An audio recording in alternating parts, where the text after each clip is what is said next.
abang. Kiranya abang rambut putih ni. Korang dah Ha? rambut putih.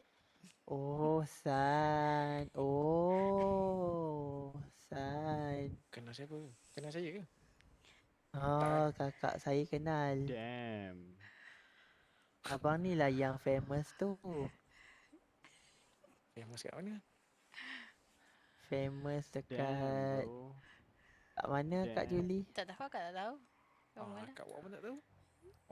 Saya famous kat mana? Kau mana-mandai je. Kak tak tahu. Pandai-pandai je Pak, pandai-pandai je. Mandai Cakap je je. lah kamu yang famous. Damn. Malulah. Kamu Dia yang famous. dekat JPJ tu kan. Mana dia? Eh. Kau memang damn. Damn. Ha. Lah apa ni? Nak je lah kita make subuh dah ni. Oh, subuh dah. Dah subuh dah baru kau apa? Ya, dah subuh dah ni. Terang lagi ni kat sini. Ya Oh, ke? dah nampak ni subuh ni. Oh, maybe baru nak masuk maghrib pun. Yang maghrib saya tengok yang ni je. Okey, nampak maghrib je.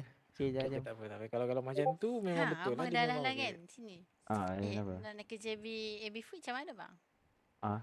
Nak kerja AB Kena... Food. Awak nak kerja? Tak tahulah AB Food ke AB Delivery. Dia ada sama shift je. ke bang? Ada shift ke? Ada 4 shift. Shift. Shift, damn. Macam mana cerita pasal shift tu? Macam Dia diam memang kena siap. tiba-tiba je.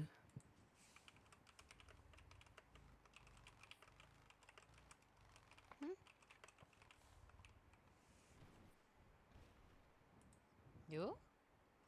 Bosan? Tarik ke? Kenapa semua senyap? Saya lagi barber bang. Tarik kot. Apa? Jumpa sana, jumpa sana. Ya, Abang, teruskan. abang ada Orga, Apa tadi nak cakap apa tadi? ada siapa-siapa Orga ke sini? Orga. Ada. Orga cuti. Saya organisasi. Ada ke baju organisasi? Lah kamu. Bang Hasan, Ya, kenapa? bang minat kakak saya ke? Awak pula sibuk kat sini. Mana ada, saya tanya je. Takkan nak bawa adik pula sekarang ni? Saya tanya je. Ya, tak apa. Boleh juga, no problem. Apa tu? Boleh juga, tak ada hal.